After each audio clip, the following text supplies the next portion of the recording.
Yes. Hello friend, स्वागत है आप सभी का। देखिए आज की क्लास में हम चैप्टर नंबर 3 स्टार्ट करेंगे। आपके पहले ही देखो आपके काफ़ी चैप्टर्स जो है वो कंप्लीट हमने कर लिए हैं। हमने चैप्टर सेकंड का पूरा कंप्लीट कर लिया पॉलिनोमियल, और हमने पहले जो है वो आपका 5th चैप्टर, 6th चैप्टर और 7th चैप्टर हम कर चुके हैं। ओके, 8th चैप्टर जो ट्रिग्नोमेट्री है वो भी हमने कर लिया था। तो आज हम चैप्टर नंबर 3 स्टार्ट करेंगे, pair of linear equation in two variable. अब इससे पहले वाले चैप्टर में यानी सेकंड चैप्टर में आपने पॉलिनोमियल में पढ़ा है कि लीनियर इक्वेशंस क्या होती है, डिग्री क्या होती है, क्वाड्रेटिक पॉलिनोमियल क्या होते हैं। सारे तरह के जो पॉलिनोमियल्स है वो आपने डिस्कस किए हैं, अच्छे से पढ़े हैं। ठीक है, और उन सब पे हमने क्वेश्चंस भी किए हैं, आप सबको याद होगा। ठीक है, तो अगर वो चैप्टर आपने नहीं किया है तो सबसे पहले वो चैप्टर आप पूरा जरूर करें, क्योंकि उस चैप्टर को करने के बाद ही ये चैप्टर आपको आसानी से समझ में आएगा। ठीक है, चलिए फिर स्टार्ट करते हैं, टाइम वेस्ट नहीं करेंगे ज़्यादा। Let's we start. सबसे पहले एक छोटा सा अपडेट जो आप सबके साथ शेयर कर देते हैं, जो आपके लिए काफ़ी इंपॉर्टेंट होने वाला है। मैथ डीटीसी जो हमारा यूट्यूब चैनल है उसको आप ज्वाइन कर लीजिए, उसको आप सब्सक्राइब कर लीजिए सारे के सारे। ओके, जो नए बच्चे आए हैं वो भी इसको सब्सक्राइब कर लें। ओके, इसके साथ ही देखो हमारी एक टेलीग्राम पर छोटी सी फैमिली है मैथ टीटीसी, इसको भी आप ज्वाइन कर लीजिए, बिकॉज इसमें आपके असाइनमेंट्स, नोट्स, डेली अपडेट्स जो है वो आपको मिलते रहेंगे। तो ये आपके लिए काफ़ी यूज़फुल है, आप इसको ज़रूर यूज़ करें। ओके, और इसको ज्वाइन कर लें, छोटी सी फैमिली है अच्छी सी, आप भी उस फैमिली का हिस्सा बन जाइए। ओके, फिर उसके बाद भी हमारा जो ऐप है वो आप सबने इंस्टॉल कर ही रखा होगा। अगर आपने नहीं कर रखा है तो आप ज़रूर उसको प्ले स्टोर से डाउनलोड कर लें, इंस्टॉल कर लें। उसमें आपको लाइव क्लासें मिलेंगे। सबसे अच्छा फ़ायदा ये है कि आपको लाइव क्लासें मिलने वाली हैं। तो लाइव क्लास में जो भी आपके डाउट्स होते हैं, प्रॉब्लम्स होती हैं, आप डायरेक्ट टीचर से इंटरेक्ट कर सकते हैं। तो ये आप ज़रूर ज्वाइन करें। इसके साथ ही ई लाइब्रेरी आपको मिलेगी, ये हमारे लिए बहुत ही अच्छी है, एक पहल है। ई लाइब्रेरी में सारे आपके नोट्स जो आपका, जैसे मैथ के आपके जो भी चैप्टर आप कवर कर रहे हो उसके सारे नोट्स जो है वो पीडीएफ फाइल में अवेलेबल है। हैंड रिटन भी है और दूसरे जो आपके टाइप नोट्स भी हैं। ठीक है, एक पूरे नोट्स जो है हमने बहुत व्यवस्थित ढंग से उसमें रखे हैं, जो आपके लिए बहुत यूज़फुल होंगे, नोट्स बनाने के लिए भी और पढ़ने के लिए भी। इसके साथ ही जो अदर सब्जेक्ट है आपके, जो साइंस है, आपकी केमिस्ट्री है, फिजिक्स है, उनको भी हम लाने की कोशिश यहाँ पर कर रहे हैं, वो भी जल्द से जल्द आपको प्रोवाइड करवा देंगे। ओके, इसके साथ ही देखो जो भी आपने कोर्स ले रखा है उसकी टेस्ट सीरीज बहुत इंपॉर्टेंट होती है एक स्टूडेंट के लिए, स्कोर सुधारने के लिए। कि जैसे आपका जो भी स्कोर चल रहा है, आप अपनी जो स्टडी कर रहे हैं उसको आप ज़रूर एग्जामिन करिए, टेस्ट करिए उसका कि आपने कितना पढ़ लिया और आपको कितना आता है, आपकी पॉकेट में कितना नॉलेज है। तो इसके लिए टेस्ट सीरीज बहुत इंपॉर्टेंट है। तो आप इसको ज़रूर ज्वाइन करिए और डेली बेसिस पर प्रैक्टिस आप ज़रूर करिए। एटलीस्ट वीक में एक बार ज़रूर आप टेस्ट दीजिए, एटलीस्ट संडे को आप एक बार टेस्ट जरूर दीजिए, ताकि उससे आपको पता चल जाए कि ओवरऑल वीक में आपने क्या स्टडी की है। ओके, इसके साथ ही देखो डाउट सॉल्विंग क्लास के लिए हमने एक वे निकाला है कि जैसे बच्चों को क्या होता है कि जैसे लाइव क्लास में कमेंट बहुत तेजी से चलते हैं, तो पता नहीं चलता और पूरा क्वेश्चन बच्चा पूछ भी नहीं पाता। ओके, तो बहुत प्रॉब्लम्स होती है एक साथ। तो हमने क्या किया है कि आप व्हाट्सएप पे जो भी आपके डाउट्स हैं, जो क्वेश्चन है, उसकी फोटो लीजिए और हमें सेंड कर दीजिए। तो जो भी आपका डाउट है वो आपको क्लियर कर दिया जाएगा और उसकी इन्फॉर्मेशन टेलीग्राम चैनल पे आपको दे दी जाएगी या व्हाट्सएप चैनल पे उसको आपको इन्फॉर्म कर दिया जाएगा। ओके, अच्छा, ये सारे के सारे जो लिंक है वो डिस्क्रिप्शन में है, आप इसको जरूर वहां से ज्वाइन कर लो सबको। ठीक है, चलिए फिर स्टार्ट करते हैं। देखो आज की क्लास काफ़ी इंपॉर्टेंट होने वाली है, pair of linear equation in two variable. तो सबसे पहले देखो one by one topic discuss करने वाले हैं। सबसे पहले देखो हम बात करें यहां पर कि लीनियर इक्वेशन क्या होती है। अब जिस बच्चे ने मेरी पहली चैप्टर की जो यानी जो सेकंड चैप्टर है पॉलिनोमियल, उसकी क्लास अच्छे से ली है, अच्छे से पढ़ा है, उसको पता है कि पॉलिनोमियल क्या होती है। ठीक है, फिर भी देखो डिस्कस कर लेते हैं एक बार कि पॉलिनोमियल में हमने डिस्कस किया था कि लीनियर पॉलिनोमियल क्या होता है। यहां हम बात कर लेते हैं लीनियर इक्वेशन, एक ही बात है ऑलमोस्ट। देखो लीनियर क्या होता है, अगर कोई भी वेरिएबल है, उस वेरिएबल की अगर पावर 1 है, मैक्सिमम पावर अगर 1 है, that we call linear. Okay, linear polynomial. और पॉलिनोमियल से ही इक्वेशन बनेगी जो मैंने बताई थी पिछले चैप्टर में, याद होगा। जैसे सपोज करिए x+3 है, अब x+3 मैक्सिमम x की पावर कितनी है, 1 है यहाँ पर, तो ये लीनियर पॉलिनोमियल है। ओके, इसको मैं अगर ऐसे लिख लेता हूँ x+3 इज इक्वल टू 0, तो ये क्या बन जाएगी, इक्वेशन बन जाएगी। अंडरस्टूड। ऐसे ही सिमिलरली अगर मेरे पास ये है y+5 इज इक्वल टू 0, ये भी क्या है, एक लीनियर इक्वेशन है। आ गई बात सबको समझ में। ऐसे ही अगर मैं ये लिख दूं z+5 51 इज इक्वल टू 0, ये भी एक लीनियर इक्वेशन है। अगर मैं ऐसे लिखूं यहाँ पर 2x plus 10 is equal to 0, ये भी लीनियर इक्वेशन है। यहाँ पर आप देखो कि जो वेरिएबल है उसकी मैक्सिमम पावर 1 है, सबकी मैक्सिमम पावर कितनी आ रही है, 1 आ रही है, that we called linear. Understood? तो ये सारी की सारी क्या है, लीनियर इक्वेशन है। सबको समझ में आई बात? मत बताओ एक बार, सबको समझ में आ गई ना? Okay, very good.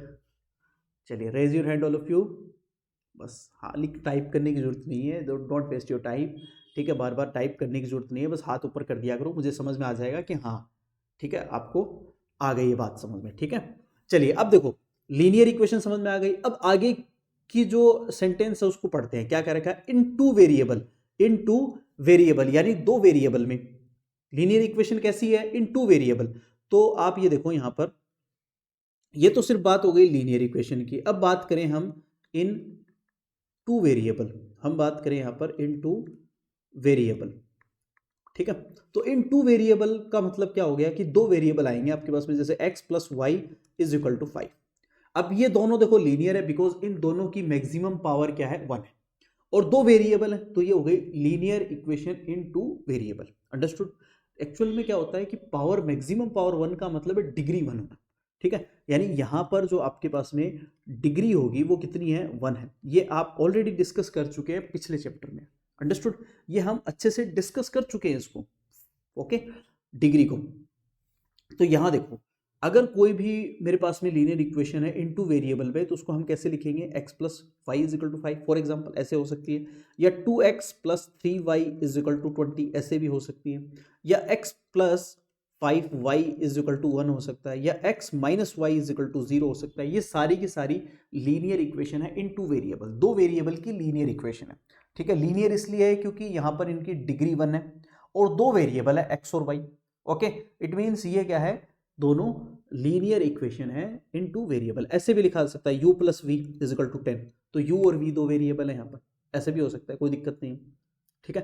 a plus B भी हो, a भी तो चलो हम कांस्टेंट के लिए काम में लेते हैं, तो वो मत लो एक बार, है ना, तो कंफ्यूजन हो जाएगा। तो ऐसे लिख सकते हैं 2u plus w is equal to 0 लिख दिया मैंने, तो ये भी दो वेरिएबल है, ठीक है? तो वेरिएबल को यहाँ पर इंडिकेट करा जा सकता है, दो वेरिएबल आएंगे और दोनों की मैक्सिमम पावर 1 होगी, यानी डिग्री 1 होगी। अंडरस्टूड? कोई इशू नहीं है। अब इस जो टॉपिक है अपना चैप्टर का, जो पूरा सेंटेंस है, पूरी जो टॉपिक है उसको पूरा पढ़ो अब एक बार। क्या कहना चाह रहा है, देखो यहां पर क्या रखा है, पेयर ऑफ लीनियर इक्वेशन। अब ये जो लीनियर इक्वेशन आएंगी वो अकेली नहीं आएंगी, वो क्या आएंगी, पेयर में आएंगी। वो क्या आएंगी अपने पास में, पेयर में आएंगी, वो अकेली नहीं आएंगी, ठीक है? यानी वो इस तरह से होंगी आपके पास में, x plus y is equal to 5 और साथ में 2x plus y is equal to 10, इस तरह से ये दो आ गई आपके पास में, एक साथ आएंगी दो इकट्ठा, तो इनको हम कहेंगे pair of linear equation in two variable. अब इसको आप पूरा पढ़ो, क्या है, pair of linear equation in two variable. समझ में आ गई बात सबको? कोई दिक्कत नहीं है। यानी दो लीनियर इक्वेशन आएंगी आपके पास में, दोनों लीनियर होंगी, यानी उनकी डिग्री 1 होगी, और दोनों में दो ही वेरिएबल होंगे, एक्स वाई हो सकते हैं, यू वी हो सकते हैं, ओके। दो वेरिएबल की दो इक्वेशन होंगी लीनियर इक्वेशन, उनको हम कहेंगे pair of linear equation in two variable. सबको बात समझ में आई? बताओ, सबको बात समझ में आई? Now raise your hand all of you, एक बार बता दो मुझे, सबको आ गई है तो बात समझ में? Okay, very good. चलिए, हाँ आ जाए तो बता दिया करो, है ना, ताकि मैं थोड़ा सा क्या है कि ऐसे सेटिस्फाई हो जाऊं कि हाँ भाई बच्चों को समझ में आ रहा है। चलिए आगे चलते हैं, अब बात करते हैं इनके सॉल्यूशन की। अब इससे पहले हम एक छोटी सी बात डिस्कस करते हैं, वो है general form. General form, general form of pair of linear equation into variable, ठीक है? Pair of linear equation into variable, ठीक है? Pair of linear equation into variable की जनरल फॉर्म की हम बात कर लेते हैं। तो जनरल फॉर्म क्या है, इसको रहने तो कंफ्यूजन हो जाएगा फालतू में। देखो, इसको हम जनरली ऐसे लिखेंगे, a1x plus b1y plus c is equal to 0, a2x plus b2y plus c1, इसमें ले लेते हैं, यहाँ c2 ले लेते हैं, इज इक्वल टू 0। तो ये दो लीनियर इक्वेशन है, दिख रही है आप सबको, दोनों पेयर में है, ठीक है? ओके, दो पेयर है आपके पास में, अंडरस्टूड, पेयर है एक, ओके, और लीनियर इक्वेशन है और दो वेरिएबल की है। बात समझ में आ रही है, कोई इशू नहीं है किसी को। तो ये इसका जनरल फॉर्म रहेगा जिसको हम याद रखना है हमें, ये इसका जनरल फॉर्म है, general form of pair of linear equation in two variable. हम इसी से सारी डिस्कशन करेंगे, ठीक है। अब देखो, अब बात करेंगे हम सॉल्यूशन की। क्या बात करेंगे हम? सॉल्यूशन की, कि सॉल्यूशन कैसे करना है इनका। यानी आपके पास में लीनियर इक्वेशन तो आ गई, पेयर ऑफ लीनियर इक्वेशन आपने देख ली, समझ ली कि पेयर ऑफ लीनियर इक्वेशन कैसी होती है, कैसे दिखेगी, ठीक है। और इन टू वेरिएबल में हो गया, यानी दो वेरिएबल में हो गया, ओके। यहां पर ए बी और सी जो है वो कांस्टेंट है, अंडरस्टूड, हाँ, कंफ्यूज नहीं होना है, ओके। ए और बी सी कांस्टेंट है, A1 B1 C1 और A2 B2 C2 जो है वो कांस्टेंट है, ओके। जैसे मैं इसको ऐसे लिख सकता हूं, फॉर एग्जांपल 2x + 3y = 1, या ऐसे लिख लो -1 = 0, और एक लिख लिया आपने x + 4y और +5 = 1, ये लो, ठीक है। तो यहां देखो, आप समझ लो इस बात को कि जैसे यहां पर आपके पास में x का जो कोफिशिएंट है वो उसको हमने A1 लिखा है, इसी तरह से फर्स्ट वाली में, और y का जो कोफिशिएंट है इसको हमने B1 लिखा है, और जो -1 है कांस्टेंट उसको C1 लिखा है। इसी तरह से सेकंड इक्वेशन में x का जो कोफिशिएंट है उसको हमने A2 लिखा है, और y का जो कोफिशिएंट है उसको B2 लिखा है, और यहाँ पर C2 जो है विच इज कांस्टेंट, अंडरस्टूड। देखो, दो बातें समझ लो अच्छे से, एक तो पेयर में आएंगी दोनों लीनियर इक्वेशन, दूसरी बात यहां पर दो वेरिएबल आएंगे, एक x वेरिएबल आएगा और एक y वेरिएबल। जनरली यूवी भी आ सकता है, कई क्वेश्चन ऐसे आएंगे जिनमें हम यूवी भी लेंगे, बट वो बहुत रेयरली आएगा। आप ये समझ लो जनरली आपके पास में दो वेरिएबल आने वाले हैं, एक x आने वाला है और एक y वेरिएबल आने वाला है, बस, इससे ज्यादा कुछ नहीं, ठीक है। अब देखो, हम बात करेंगे इसका सॉल्यूशन, कि सॉल्यूशन कैसे करेंगे। तो सॉल्यूशन करने के लिए अपने पास में यहां पर दो मेथड रहेंगे, दो अलग अलग मेथड होंगे सॉल्यूशन करने के। एक मेथड होगा अपने पास में जिसको हम कहेंगे अलजेब्रिक मेथड, और एक कहेंगे इसको ग्राफिकल मेथड। एक होगा अपने पास में जिसको हम लिखेंगे ग्राफिकल मेथड, ग्राफिकल मेथड यानी ग्राफ बना करके उसकी हेल्प से हम इसको देखेंगे, सॉल्व करेंगे, ठीक है। और दूसरा अपने पास में रहेगा जिसको हम कहेंगे अलजेब्रिक मेथड, अलजेब्रिक मेथड। दो मेथड अपन यहां पर स्टडी करने वाले हैं, एक है अपना ग्राफिकल मेथड और एक है आपका अलजेब्रिक मेथड, अंडरस्टूड। दो मेथड हम यहां पर स्टडी करेंगे। ग्राफिकल मेथड में क्या होगा कि आप ग्राफ बनाओगे, और ग्राफ कैसे बनाना है वो मैं बताऊंगा आपको, ठीक है। तो आप ग्राफ बनाओगे और ग्राफ बना करके फिर उसके बाद में आपको उसको सॉल्व करना है। दूसरा मेथड होगा अलजेब्रिक मेथड। अलजेब्रिक मेथड भी जो है वो 3 टाइप का है, बट एक टाइप इसको हटा दिया गया है इस साल, बट हम उसको भी थोड़ा सा देखेंगे, ठीक है। तो अब देखो, सॉल्यूशन का मतलब क्या होता है एक्चुअल में। एक्चुअल में एक पेयर ऑफ लीनियर इक्वेशन के लिए सॉल्यूशन का मतलब है एक्स और वाई की वैल्यू फाइंड आउट करना, बस। समझ रहे हो आप यहां पर, यानी आपका सॉल्यूशन का जो मीनिंग है वो ये है, find the possible value, find the possible value, values of, value और वैल्यूज, एक वैल्यू भी हो सकती है, एक से ज्यादा भी हो सकती है, ठीक है। फाइंड द पॉसिबल वैल्यू और values of giving, values of x y, ऐसे लिख देता हूं सिंपली, एक्स एंड वाई।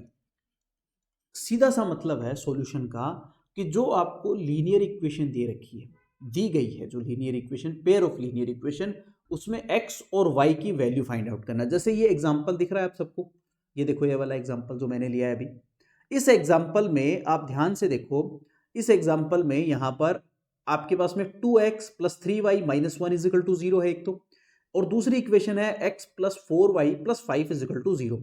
तो ये दो लीनियर इक्वेशन है, इनमें से आपको क्या दिख रहा है जिसको हम फाइंड आउट कर सकते हैं, x और y है ओनली, ठीक है।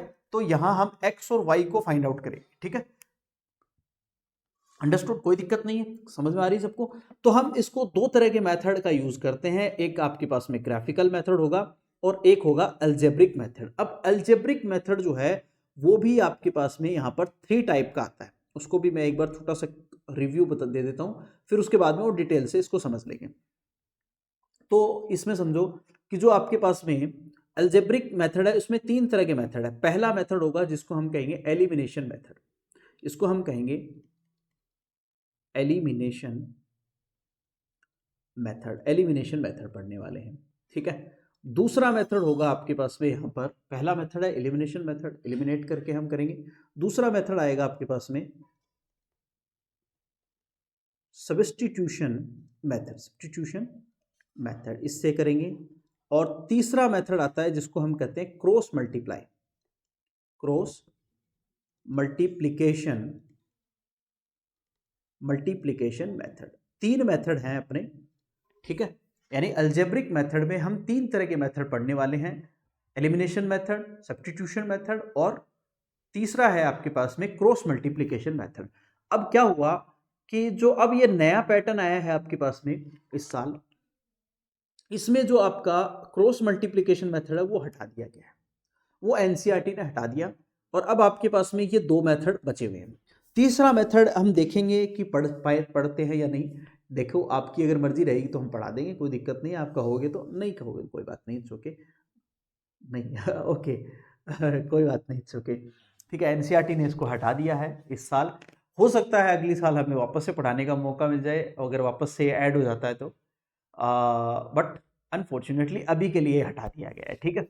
तो हम एलिमिनेशन मेथड और सब्स्टिट्यूशन मेथड पढ़ने वाले हैं, ठीक है। ये बात सबको समझ में आ गई, यहाँ तक कोई दिक्कत नहीं है, ठीक है। अब ग्राफिकल मेथड को थोड़ा सा और डिस्कस हम करेंगे, ठीक है। इस पे चलते हैं, बात करते हैं। एक बार इसका स्क्रीनशॉट ले लो, यहाँ तक कोई दिक्कत है तो मुझे बता,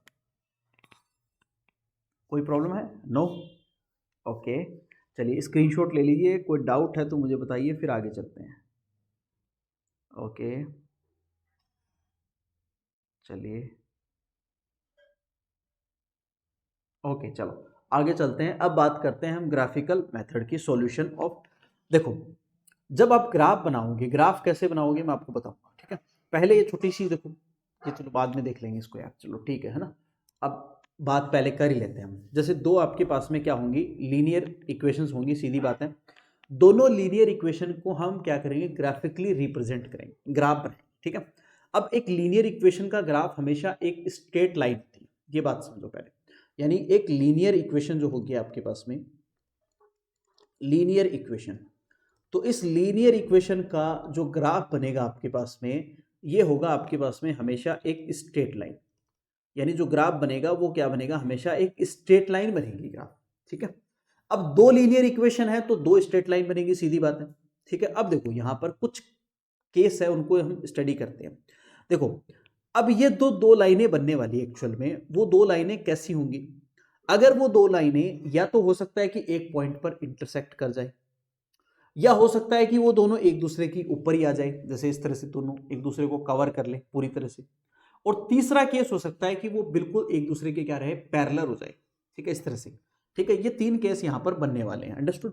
या तो वो इंटरसेक्टिंग लाइन हो सकती है, या फिर वो क्या हो सकती है, कोइंसाइड लाइन हो सकती है। कोइंसाइड का मतलब होता है एक दूसरे के ऊपर आ जाए, ठीक है, एक दूसरे को कवर कर ले। और तीसरी कंडीशन हो सकती है कि दोनों लाइनें क्या हो जाए, पैरेलल हो जाए। वही देखो यहाँ पर डिस्कस किया हुआ है, मैं एक बार इसको पढ़ देता हूं। द लाइंस में intersect in a single point in case the pair of equation has a unique solution. उस केस में क्या होगा, जब दो लाइनें एक दूसरे को इंटरसेक्ट करेंगी तो वहां पर एक यूनिक सॉल्यूशन होगा, एक पॉइंट बनेगा, ठीक है। द लाइन में बी पैरेलल, अगर लाइन पैरेलल होती है, in case the equation has no solution, कोई सॉल्यूशन नहीं होगा उस केस में। तीसरा आपके पास में द लाइंस में भी कोइंसाइड, यहां पर, ठीक है, यहां पर कोइंसाइड अगर लाइन होती है तो इस केस में क्या होगा कि लाइन जो इनफाइनाइटली मैनी सॉल्यूशन, बहुत सारे सॉल्यूशन होने वाले हैं। देखो इसको हम ग्राफ से देखते हैं, एक ग्राफ से देखते हैं। देखो समझो, जो फर्स्ट केस होगा वो देखते हैं पहले। फर्स्ट केस है आपके पास में इंटरसेक्टिंग लाइन, इंटरसेक्टिंग लाइंस। अगर इंटरसेक्टिंग लाइंस है तो उसके लिए हम इसको थोड़ा सा देखते हैं, समझते हैं। जैसे सपोज ये आपके पास में एक ग्राफ है, एक्स और वाई दो लाइनें हैं, ठीक है, ये जीरो यहाँ पर मान लो, और उनके इक्वेशन हम अजूम करके चल लेते हैं कि भैया उनके जो इक्वेशन होंगे वो ये होंगे आपके पास में, a1x plus b1y plus c1 is equal to 0, और a2x प्लस b2y और plus c2 is equal to 0। ये जनरल इक्वेशन आप याद रख लो, इट्स मोस्ट इंपॉर्टेंट, क्योंकि बार बार यूज होंगे, ठीक है। अब मान लीजिए इनका जब हम ग्राफ बनाएंगे, सपोज दैट मैंने यहाँ पर अजूम कर रखा है कि इस तरह से दो लाइनें बनेंगी, और ये दोनों लाइनों ने मान लो यहाँ पर एक पॉइंट पर काटा है एक दूसरे को, ठीक है। एक लाइन L1 है और एक लाइन L2 है, ठीक है।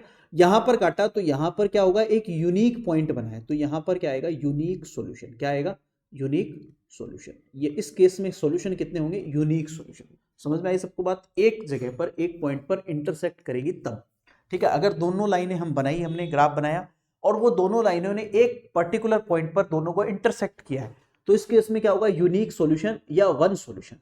वन सॉल्यूशन, एक सॉल्यूशन मिलेगा बस, और कोई सॉल्यूशन नहीं मिलने वाला। समझ में आ गई बात, यानी एक्स और वाई की एक एक वैल्यू मिलेगी, सीधी बात ये, सीधी बात क्या है, एक्स और वाई की एक एक वैल्यू मिलने वाली है, दैट्स इट, ठीक है। दूसरा केस डिस्कस करते हैं। दूसरा क्या है, parallel line. Parallel lines, parallel lines कैसे होंगी देखो, समझो इसको भी हम देख लेते हैं कि जैसे आपने इस तरह से ग्राफ बनेगा एक्स और वाई और ये जीरो, तो यहां पर दो लाइनें आएंगी, मान लो आपके पास में एक लाइन यह आ गई और एक लाइन यह आ गई। ये दोनों लाइनें जो है, मान लो ये L1 और ये L2 लाइन है, और ये दोनों लाइनें क्या है, पैरेलल है, दोनों पैरेलल है, कहीं नहीं मिल रही है। और पैरेलल लाइनें आपको पता है इनफाइनाइट पे मिलती है, यानी कहीं नहीं मिलती।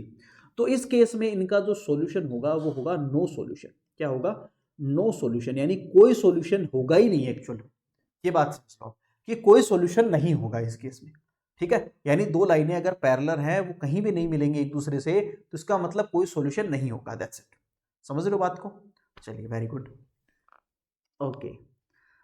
थर्ड केस देखो, थर्ड केस कौन सा है अपने पास में, थर्ड केस है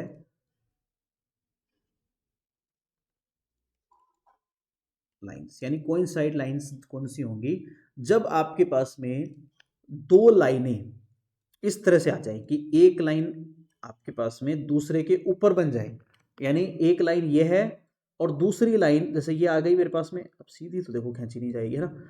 अब दूसरी लाइन भी इसके ऊपर ही आ जाए, बिल्कुल इसी तरह से, ये देखो इस तरह से इसके ऊपर ही आ गई बिल्कुल लाइनें, ठीक है। तो इसमें देखो बहुत सारे पॉइंट बनेंगे, हर एक थोड़ी थोड़ी दूरी पर कितने सारे पॉइंट बनेंगे, तो इसको हम कहेंगे many infinite many solution, infinitely many solution, ठीक है, इनफाइनाइटली मैनी सॉल्यूशन। तो बहुत सारे सॉल्यूशंस बनने वाले, इनफाइनाइट सॉल्यूशन होंगे। तो बस आपके सिलेबस में जो है वो यही है खेल। आई बात समझ में, तीन केस हैं जिनको हमें समझना है, पढ़ना है, याद रखना है, ठीक है। पहला, जब दो लाइनें एक दूसरे को इंटरसेक्ट करें, एक पॉइंट पर इंटरसेक्ट करेंगी, ऑब्वियसली इंटरसेक्ट करेंगी तो वो एक ही पॉइंट पर करेंगी, ये समझ लो आप, ठीक है। तो उस टाइम आपका जो सॉल्यूशन होगा वो यूनिक सॉल्यूशन होगा, एक ही सॉल्यूशन होगा, इसके अलावा कोई सॉल्यूशन नहीं होगा। समझ में आ गई बात सबको। दूसरा केस, जब दो लाइनें पैरेलल हो जाएंगी, पैरेलल हो जाएंगी तो कोई सॉल्यूशन नहीं होगा, ठीक है, नो सॉल्यूशन कंडीशन। थर्ड, अगर कोइंसाइड लाइंस है, इट मींस अगर वो दोनों लाइनें एक दूसरे को कवर कर ले, एक दूसरे के ऊपर आ जाए, पूरी तरह से ढक ले, एक दूसरे को कवर कर ले, ठीक है, तो उस कंडीशन में आपके इनफाइनाइटली मैनी सॉल्यूशंस होंगे, बहुत सारे सॉल्यूशंस होंगे। आ गई बात समझ में सबको, चलिए वेरी गुड। इसका भी आप स्क्रीनशॉट ले लो, फिर हम आगे चलेंगे जल्दी से। You have to take screenshot, screenshot ले लो इसका भी।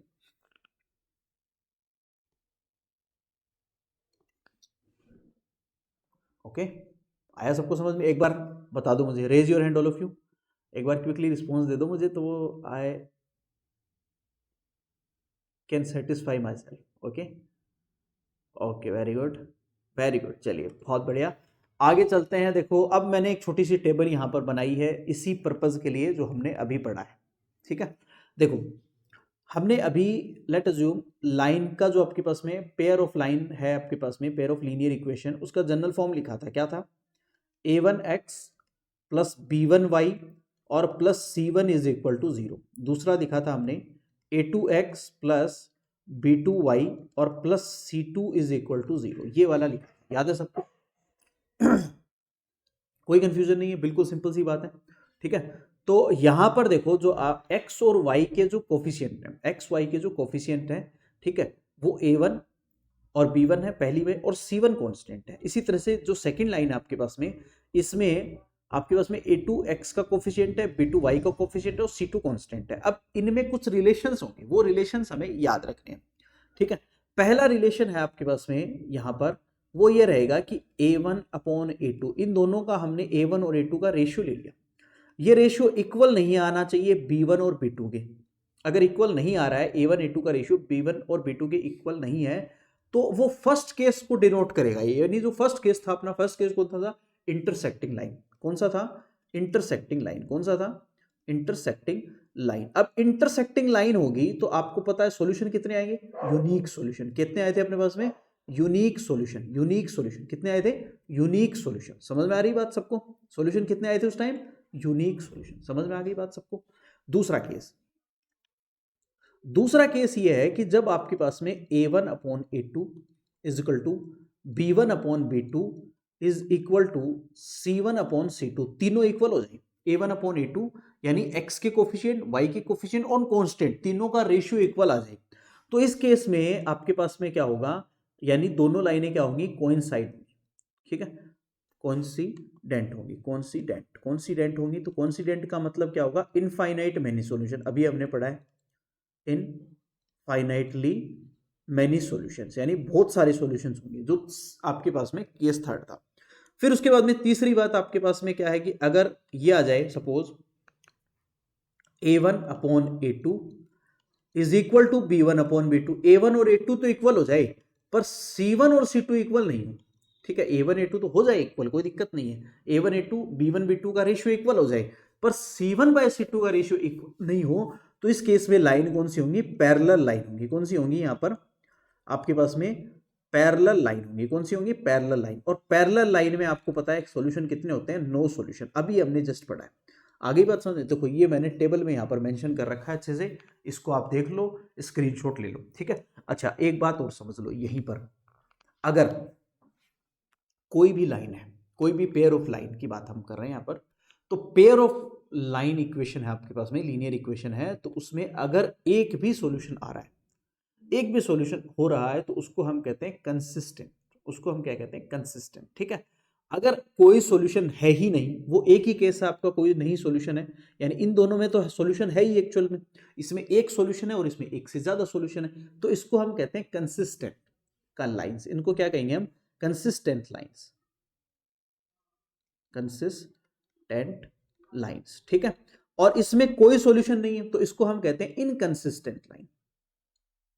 Inconsistent lines. आ गई बात समझ में आपको? यानी अगर सॉल्यूशन एक, कम से कम एक सॉल्यूशन है या एक से ज्यादा सॉल्यूशन है, उसको हम क्या कहेंगे? Consistent line. और अगर एक भी सॉल्यूशन नहीं है, नो सॉल्यूशन की कंडीशन है, तो उसको हम कहेंगे इनकंसिस्टेंट लाइंस। अंडरस्टूड? ये बात समझ लेना अच्छे से, इंपॉर्टेंट है। अब हम क्वेश्चंस करेंगे तब ये और क्लियर हो जाएगी। ठीक है, एक बार इसका स्क्रीनशॉट ले लो और मुझे एक बार बता दो सबको समझ में आया ना। मैं वही कर रहा हूं स्टूडेंट, समझो कि जब आपके पास में यूनिक सॉल्यूशन है, एक तो वो कंडीशन है जिसमें इंटरसेक्टिंग लाइन होगी और एक सॉल्यूशन बनेगा। एक दूसरी कंडीशन ये है कि जब यहां पर a1 by a2 is equal to p1 by b2 is equal to c1 by c2 हो जाए, तो ये आपके पास में ऐसी कंडीशन होगी जब दोनों लाइनें एक दूसरे के ऊपर आ गई है, कवर कर लिया है। तो इस कंडीशन में क्या होगा? Many solution, infinite many solution, बहुत सारे सॉल्यूशंस होंगे। ठीक है, तो दोनों ही केस में क्या होगा? सॉल्यूशन तो मिल रहा है एक्चुअल में, सॉल्यूशन तो दोनों में मिल रहा है ना, तो यहां पर इस कंडीशन को हम कहते हैं, इस लाइंस को हम कहते हैं कंसिस्टेंट लाइंस। अंडरस्टूड? और जिसमें एक भी सॉल्यूशन नहीं मिले, और वो आपका एक ही केस है कि जब दोनों लाइनें क्या हो जाए? पैरेलल हो जाए, तब कोई सॉल्यूशन नहीं मिलता, उसको हम कहते हैं नो सॉल्यूशन, और वो उस लाइंस को हम कहते हैं इनकंसिस्टेंट लाइंस। अंडरस्टूड? अब आया सबको समझ में? Okay, very good. चलिए ठीक है, ओके ठीक है, ठीक है, वेरी गुड। हाँ ठीक है, ओके। चलो आगे चलते हैं। देखो यही मैंने यहाँ पर लिख रखा है, आप देख लो, यहाँ पर वही चीज़ें हैं जो हमने अभी डिस्कस कर ली है ऑलरेडी, कि इंटरसेक्टिंग लाइन होगी अगर आपके उसमें a1 upon a2 is not equal b1 upon b2 है, और कोइंसिडेंट लाइन होंगी आपके पास में जब तीनों इक्वल हो जाए रेशियो, और आपके पास में पैरेलल की कंडीशन होगी जब आपके पास में a1 upon a2 is equal to b1 upon b2 है but does not equal c1 upon c2। Understood? चलिए वेरी गुड, इसको भी आप देख लीजिए, स्क्रीनशॉट ले लीजिए। ठीक है, कोई डाउट है तो बताओ मुझे, है कोई डाउट? नहीं है? चलो वेरी गुड, नहीं है तो बढ़िया है। आगे चलते हैं, अब क्वेश्चन पे आते हैं, सीधा क्वेश्चन करेंगे, क्वेश्चन करेंगे बस अब। ठीक है,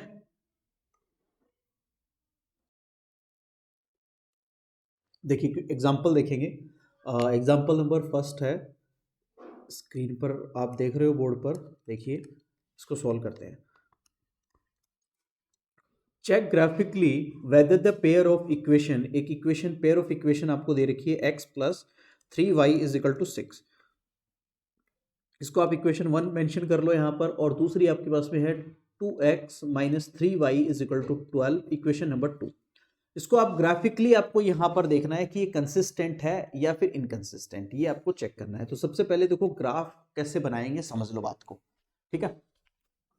जैसे आपके पास में इक्वेशन फर्स्ट है, इसके लिए आप क्या करोगे, एक टेबल बनाओ इस तरह से, एक टेबल बना लो इस तरह से, इस तरह से, ठीक है। और इस टेबल में आप यहाँ पर x लिख लो और यहाँ पर y लिख लो, ठीक है। अब x की आप यहाँ पर जो वैल्यू अपनी मर्जी से पुट कर सकते हो, जैसे 0 मैंने रखा तो y की वैल्यू अपने आप क्या आ जाएगी, 2 आ जाएगी, ठीक है। और y जब 0 करूंगा तो x की वैल्यू आ जाएगी 6, आ गई मेरे पास में, कोई दिक्कत नहीं। अब ऐसे ही मैं सिमिलरली यहाँ पर क्या करता हूँ, इस पे भी एक टेबल बना लेता हूँ मैं इस तरह से, ठीक है। एक टेबल यहाँ पर आप बना लो इस तरह से, और इसको आप x और इसको y लिख लो। और यहाँ भी x को जब मैं यहाँ पर 0 करता हूँ तो y की वैल्यू क्या आएगी मेरे पास में, -4 आ जाएगा। और जब मैं y को 0 करूँगा तो x की वैल्यू आ जाएगी 6, ये मेरे पास में आ जाएगी, ठीक है। तो अब हम ग्राफ बनाएंगे, देखो ध्यान से देखना कैसे बनने वाला है ग्राफ, समझना।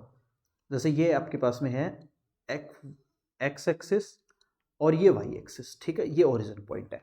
अब ग्राफ जब बनाएंगे तो सबसे पहले ये पॉइंट प्लॉट करो आप, ठीक है। ये आपने 9th में सीखा है खूब अच्छे से पॉइंट प्लॉट करना।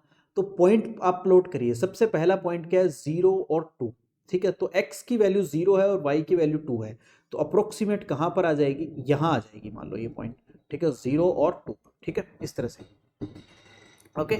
और फिर 6 और 0, 6 और 0 यानी x की वैल्यू 6 है तो 6 मिलेगा, और ये पॉइंट अप्रोक्सीमेट यहाँ आ जाएगा मेरे पास में 6 और 0। तो इसको मिला दीजिए इस तरह से, दोनों पॉइंट को मिला देंगे तो ये आपके पास में क्या बन गई, एक लाइन बन गई, ठीक है। लाइन बनेगी ऑब्वियसली, मैंने बताया पहले भी आपको। अब इसी तरह से आप यहाँ पर देखो दूसरी वाली टेबल में, दूसरी वाली टेबल में आपके पास में x की वैल्यू है यहाँ पर 0 और y की वैल्यू है -4, तो -4 आएगी नीचे की तरफ। इस तरह से मैं इसको और बढ़ा देता हूँ, इस तरह से यहाँ पर इसको नीचे हम बढ़ा देते हैं तो माइनस जो है वो नीचे आएगा अप्रोक्सीमेट, ठीक है। तो हम यहाँ अजूम कर लेते हैं अप्रोक्सीमेट इस पॉइंट को, और ये आ जाएगा मेरे पास में 0x है और y -4 है, और यहाँ पर 6 0 यही पॉइंट है, सेम पॉइंट है, तो इसको भी इससे मिला दो आप, ये पॉइंट आ गई आपके पास में। तो लाइन फर्स्ट वाली आ गई और सेकंड वाली आ गई, और ये दोनों जो है वो इस पॉइंट पर मिल रही है, एक ही पॉइंट पर मिल रही है। दोनों क्या कर रही है, इंटरसेक्ट कर रही है। दोनों क्या कर रही है, यहाँ पर ये इंटरसेक्ट कर रही है। दोनों लाइनें क्या है, इंटरसेक्टिंग लाइन है। दोनों क्या है, इंटरसेक्टिंग लाइन है। और जब इंटरसेक्टिंग लाइन होती है तो वो उसमें सॉल्यूशन कितने होते हैं, 1 सॉल्यूशन होता है। ये हम डिस्कस कर चुके हैं, कितने सॉल्यूशन होते हैं, 1 सॉल्यूशन। यहाँ पर एक ही सॉल्यूशन होगा, और वो सॉल्यूशन क्या होगा, 6 0। सॉल्यूशन क्या आएगा दोनों का, 6 0, ये सॉल्यूशन आ गया, ठीक है। अब इस कंडीशन में जब लाइन में एक सॉल्यूशन हो या मेनी सॉल्यूशंस हो, तब वो लाइन कौन सी होती है, कंसिस्टेंट होती है। कौन सी होती है, कंसिस्टेंट होती है। यही हमें प्रूव करना था, यही हमें चेक करना था। आ गई बात समझ में सबको। तो लाइन कौन सी हो गई यहाँ पर, कंसिस्टेंट। कौन सी हो गई, कंसिस्टेंट लाइंस। आ गई बात समझ में सबको। ये छोटी सी बात थी जो हमें इस तरह से करना है। ग्राफ सबको समझ में आ गया कैसे बनाना है, ठीक है। अलग अलग इक्वेशंस को लिखो, टेबल बनाओ, x को एक बार 0 कर लो, y की वैल्यू आ जाएगी, y को 0 कर लो, x की वैल्यू आ जाएगी। बस कम से कम 2 तो लेनी है वैल्यू, इससे ज्यादा भी आप ले सकते हो, कोई दिक्कत नहीं है, बट वो रेयरली अपने को जरूरत पड़ेगी, ठीक है। फिर उसी तरह से हम क्या करेंगे, सेकंड इक्वेशन लिखेंगे, उसमें भी एक छोटी टेबल बनाएंगे। x को 0 करके y की वैल्यू निकाल लेंगे, y को 0 करके x की वैल्यू निकाल लेंगे। फिर ग्राफ पेपर में इसको प्लॉट कर लो, ठीक है। अपनी मर्जी से प्लॉट कर लो, कोई दिक्कत नहीं है। आप ग्राफ पेपर में या जनरली आपकी जो नोटबुक है उसमें आप एक बार प्रैक्टिस कर सकते हो, प्लॉट कर सकते हो पॉइंट, ठीक है। अंडरस्टूड, कोई दिक्कत नहीं है, सबको समझ में आ गया यहाँ तक। हाँ नहीं, ग्राफ पेपर में आप बना सकते हो, कोई दिक्कत नहीं है, बट वहां पर जो है वो आप ध्यान दे लेना, थोड़ा सा पॉइंट प्लॉट करने में ध्यान देना भाई। पॉइंट अगर आप गलत प्लॉट करोगे तो आंसर गलत आएगा, ठीक है। पॉइंट सही से प्लॉट करना है, ठीक है। चलिए आगे चलते हैं। देखो नेक्स्ट, देखो एग्जाम्पल सेकंड का क्या कह रहा है यहाँ पर आपके पास में, graphically find whether the following pair of equation has no solution. कोई सॉल्यूशंस नहीं है। कोई सॉल्यूशन कब नहीं होते, आप सोचो। कोई सॉल्यूशन नहीं है, यूनिक सॉल्यूशन है, एक बात ये है, और इनफाइनाइट मैनी सॉल्यूशंस है। तो 3 केस यहाँ पर दे रखे हैं, 3 में से कोई तो एक होगा ही ऑब्वियसली, है ना। तो हम देखो सबसे पहले लाइन की जो इक्वेशंस दे रखी है वो लिखो यहाँ पर, 5x - 8y + 1 = 0। एक तो ये दे रखा है। दूसरे आपको यहाँ पर दे रखी है दूसरी इक्वेशन लाइन की, which is 3x minus 24/5y और प्लस का 3/5 इज इक्वल टू 0। ठीक है, यानी अब मैं आपको एक बात बता रहा हूं, ध्यान से सुनना मेरी बात को, कि जब भी आपके पास में इस तरह की कोई इक्वेशन आ जाए, कोई भी इक्वेशन आ गई, ऐसी इक्वेशन आ गई जिसमें फ्रैक्शन आ रहा है, यानी डिनोमिनेटर आ रहा है, न्यूमिनेटर और डिनोमिनेटर फ्रैक्शन फॉर्म में आ रही है, तो आप क्या करोगे, डिनोमिनेटर का एलसीएम लेके मल्टीप्लाई कर दो पूरे टर्म से। अब डिनोमिनेटर यहां पर 5 ही है, तो एलसीएम लेने की कोई जरूरत नहीं है, तो सीधा ही मैं क्या करूं, पूरी को मल्टीप्लाई कर देता हूं, किससे, 5 से। समझ रहे हो सब? जब भी आपके पास में इस तरह से फ्रैक्शन फॉर्म में अगर आ रहे हैं कांस्टेंट इक्वेशन में, तो आप क्या करोगे, डिनोमिनेटर के एलसीएम लेके पूरी को मल्टीप्लाई कर दो। ठीक है, और यहां पर तो 5 और 5 ही है सब पूरी जगह पर, तो हम क्या करते हैं, पूरी टर्म को 5 से मल्टीप्लाई कर देते हैं, तो ये बनेगा आपके पास में 15x माइनस 24y और प्लस का यहां पर आ जाएगा आपके पास में 3 इज इक्वल टू 0। ये आ जाएगा, समझ में आई सबको? हमने 5 से मल्टीप्लाई कर दिया तो 5 यहां से कैंसिल आउट हो गया। ठीक है, वेरी गुड। अब देखो यहां पर हम क्या कर सकते हैं, इसको मैं 3 से डिवाइड करूं वापस से। क्यों करूं? क्योंकि देखो मुझे ये लग रहा है कि मैं जब इसको 3 से कॉमन ले सकता हूं या 3 से डिवाइड हो सकती है, पॉसिबल है। ठीक है, तो हम पॉसिबल है तो इस पूरी को क्या करते हैं, 3 से मल्टीप्लाई डिवाइड कर देते हैं। 3 से डिवाइड करें तो क्या बनेगा, देखो यहां पर ये आ जाएगा 5x और माइनस का 8y और प्लस का 1 इज इक्वल टू 0। ठीक है, ये बन गई अपने पास में, तो ये इक्वेशन 1 थी अपने पास में और ये आ गई इक्वेशन 2। इन दोनों को ध्यान से देखो, इन दोनों इक्वेशन को देखो, एक जैसी नहीं दिख रही क्या? बिल्कुल दोनों एक जैसी आ गई। अब दोनों जब एक जैसी आ जाएंगी तो इस कंडीशन में जब दोनों एक जैसी आ गई तो a1/a2 is equal to b1/b2 is equal to c1/c2, तीनों इक्वल हो गए। देखो ध्यान से, 5/5 is equal to -8/-8 is equal to 1/1, तो इन सबका रिजल्ट क्या हो गया, 1 ही आ गया, सबका इक्वल हो गए ना। ये कंडीशन फॉलो हो रही है, और ये किसकी कंडीशन थी, याद करो। ये देखो टेबल में चलते हैं और मैं बताता हूं आपको किसकी कंडीशन थी। देखो जब तीनों इक्वल आ जाए, जब तीनों इक्वल आ जाए आपके पास में a1/a2 is equal to b1/b2 is equal to c1/c2, तो ये कंडीशन कौन सी थी आपके पास में, कोइंसिडेंट लाइन हो जाएगी। और यहां आप टेबल में देखोगे कि जब तीनों कंडीशन इक्वल आ जाती है तब सॉल्यूशंस कितने होते हैं, इनफाइनाइटली मैनी सॉल्यूशन। यही पढ़ा था आपने, यही देखो मैंने यहां पर लिखवाया, याद करो, देखो ध्यान से। आई बात समझ में सबको? तो इसका मतलब यहां पर इसके जो सॉल्यूशंस होंगे वो कितने होंगे, इनफाइनाइट मैनी सॉल्यूशन। तो यहां पर आ जाएगा आपके पास में इनफाइनाइटली मैनी सॉल्यूशंस, यानी इसके सॉल्यूशन जो है वो बहुत सारे होने वाले हैं। ये आपका आंसर आ गया। अंडरस्टूड? सबको समझ में आया? बिल्कुल आसान सा कंसेप्ट था, इजीली समझ में आ गया है। Now you have to take screenshot. Screenshot ले लो, किसी को कोई डाउट है तो मुझे बता दो। Okay, now raise your hand all of you.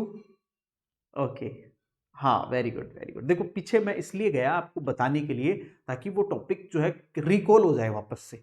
ठीक है, क्योंकि अभी आप पढ़ रहे हो तो आपको एकदम से तो याद नहीं होगा, मुझे भी पता है, आई नो कि भाई एकदम से सारी चीजें आपको याद नहीं होगी, पर अब धीरे धीरे जब हम बार बार इनको हम रिपीट करेंगे, बार बार ये चीज आएगी कि हाँ भाई इनफाइनाइट मैनी सॉल्यूशन कब होता है, नो सॉल्यूशंस कब होता है, पैरेलल कंडीशन कौन सी है। ठीक है, तो ये बार बार जब हम इसको 10-12 क्वेश्चन में कर लेंगे ना तब आपको याद आएगी।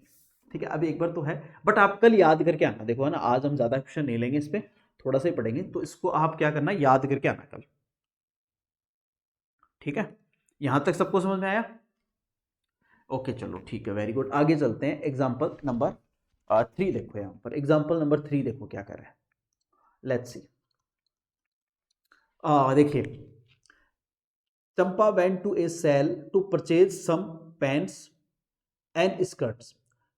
When her friend asked her how many of each she had bought, she answered, "The number of skirts is too less than twice of number of pants purchased." ये उसने आंसर दिया है अपनी फ्रेंड को, कि उसने पूछा कि भाई मैं आपने यहाँ एक सेल में गई वो, और उसने एक पैंट, कुछ पैंट और स्कर्ट्स जो है वो परचेज किए, खरीदे। ठीक है, तो उसकी फ्रेंड ने उससे पूछा कि जैसे जनरली पूछ लेता ना कोई फ्रेंड, कितने में लिए भाई तूने। ठीक है, तो ऐसे उसने पूछ लिया कि भाई कितने में तूने लिए, तो उसने क्या है कि एक्चुअली इस तरह से आंसर दिया, घुमा फिरा करके।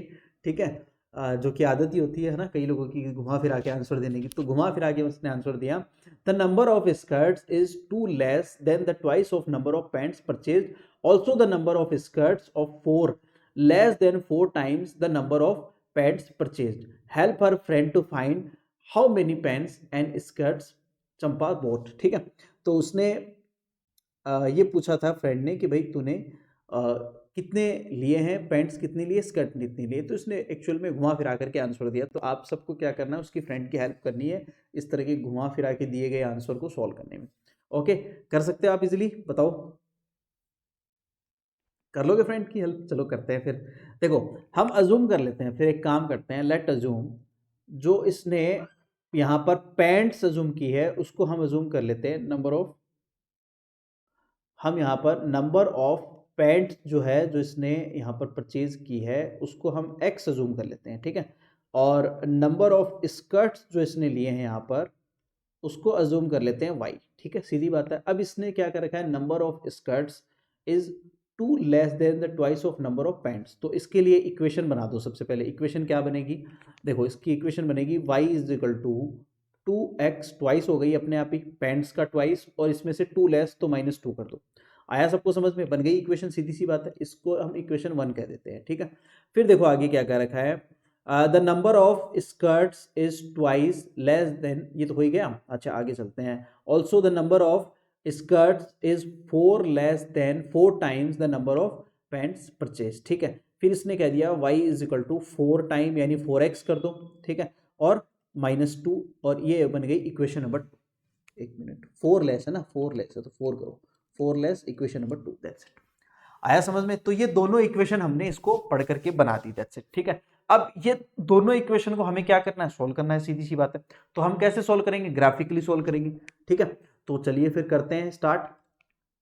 इसके लिए टेबल बनाओ सबसे पहले एक, वही प्रोसेस हमारे पास जो था अभी थोड़ी देर पहले, वही प्रोसेस यूज करेंगे। ये x और ये y, x को यहाँ पर क्या कर लो, 0 कर लो, तो y की वैल्यू आ गई -2। अब की बार y को 0 कर लो तो x की वैल्यू आ जाएगी 1।